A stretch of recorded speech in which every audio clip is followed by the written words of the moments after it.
इस बीच एक बड़ी जानकारी आ गई है, बेहद ही महत्वपूर्ण खबर से आपको मुखातिब करा देते हैं। बड़ी जानकारी राजस्थान हाउस मामले से जुड़ी हुई बड़ी जानकारी, जिसमें बड़ा खुलासा हुआ है। पीडब्ल्यूडी अफसरों की मिली भगत इसमें सामने आई है। पीडब्ल्यूडी ने 21 जून को बिल्डिंग को हैंडओवर किया। 22 जून को ठेकेदार को भवन बिना वर्क ऑर्डर के ही सौंप दिया गया। ठेकेदार ने तोड़फोड़ शुरू कर दी।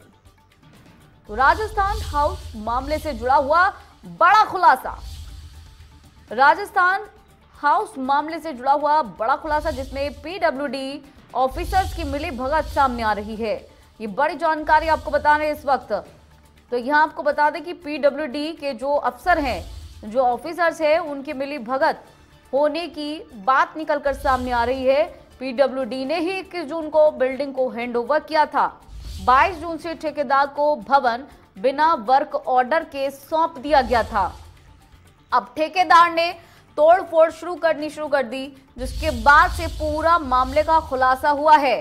तो यहां आपको बता दें कि इस पूरे प्रकरण में पीडब्ल्यूडी के जो ऑफिसर्स हैं, उनकी भूमिका पर सवाल खड़े हो रहे हैं। 22 जून से ठेकेदार को भवन बिना वर्क ऑर्डर के सौंपा गया था।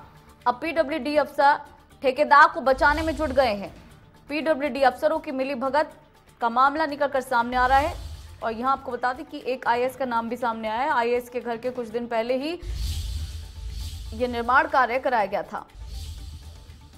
दिनेश डांगे हमारे साथ जुड़ गए ज्यादा जानकारी के साथ। दिनेश, आखिर ये पूरा मामला है क्या? क्या कुछ निकलकर सामने आया है जांच के अंदर? कितने लोग हैं, कितने अधिकारी हैं जिनके नाम निकलकर सामने आ रहे हैं, और कौन कौन लोग हैं अभी जो नप सकते हैं? हर डिटेल आपसे जानना चाहेंगे दिनेश। जी देखिए, इस वक्त की ये बड़ी खबर आ रही है और राजस्थान हाउस के निर्माण कार्य से जुड़ा ये मामला है। करीब 200 करोड़ रुपए की लागत से राजस्थान हाउस का नव निर्माण होना है। उससे पहले जो मौजूदा राजस्थान हाउस बिल्डिंग है, उसके तोड़फोड़ से जुड़ा ये मामला है कि पीडब्ल्यूडी जो पब्लिक वर्क डिपार्टमेंट है, सार्वजनिक निर्माण विभाग, उसके अफसरों की मिली भगत यहाँ सामने आ रही है। 2 अधिकारियों के नाम यहाँ पर सामने आ रहे हैं जो ठेकेदार को बचा रहे हैं। दरअसल ठेकेदार ने बिना वर्क ऑर्डर और जो सिक्योरिटी राशि होती है, एक नियमों के तहत टेंडर लेते हैं तो आप, वो जमा कराए बिना, यानी उसके बिना ही काम शुरू कर दिया। और 3-4 दिन से तोड़फोड़ शुरू करके जो अंदर सामान थे, उसके अंदर सोफे, फर्नीचर, इलेक्ट्रॉनिक, अन्य चीजें हैं, वो ट्रकों से भरकर ले जा रहे थे। सीएम अशोक गहलोत के पास इस मामले की जब शिकायत पहुंची तो उन्होंने एक जांच कमेटी का गठन किया।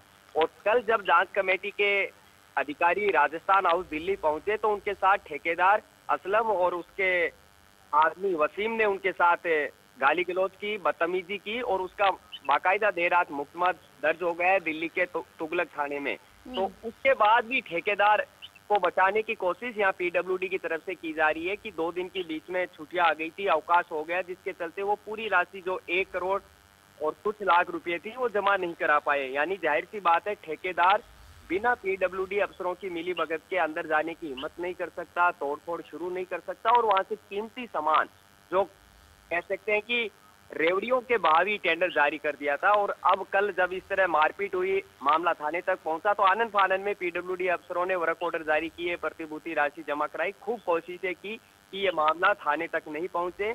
लेकिन हरसाई मीणा जो जांच करने गए थे, एक दबंग अधिकारी की छवि है, सीएम के भी करीबी है, और सीएम इस पूरी घटना से बेहद नाराज है।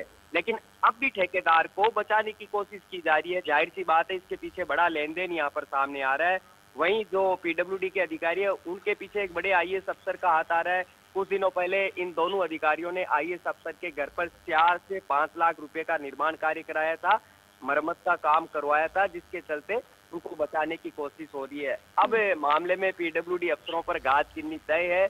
उनका तबादला किया जा सकता है या उन्हें सस्पेंड किया जा सकता है। उनकी हिमाकत देखिए, अभी भी वो ठेकेदार को बचाने की कोशिश में लग रहे हैं। तर्क दे रहे हैं कि 2 दिन अवकाश हो गया था, इसलिए वो सिक्योरिटी राशि जमा नहीं करा पाए थे।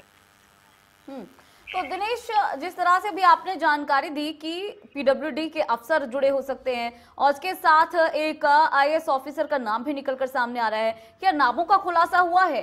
क्या अधिकारी पता चले हैं कि कितने अधिकारी इसमें शामिल हैं? क्या इन चीजों का खुलासा हुआ है अभी तक दिनेश?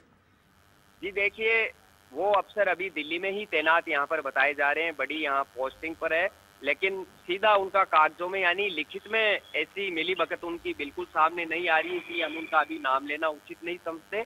लेकिन पीडब्ल्यूडी के जो 2 अधिकारी है उनकी भागीदारी और मिलीभगत अब यहाँ सामने आ चुकी है और उन पर गाज गिरना यहाँ पर तय है। आईएएस अफसर तक किस तरह जांच कमेटी पहुंचती है ये अभी जांच का विषय है, जांच होने दीजिए और उसके बाद क्या तथ्य आते हैं उसके आधार पर बिल्कुल हम ये खुलासा करेंगे।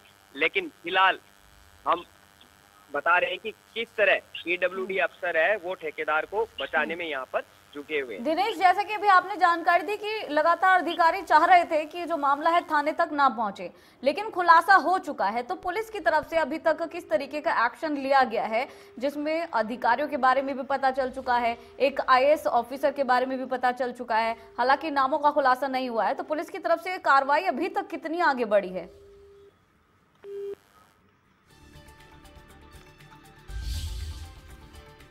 चलिए, दिनेश से हमारा संपर्क टूट गया है।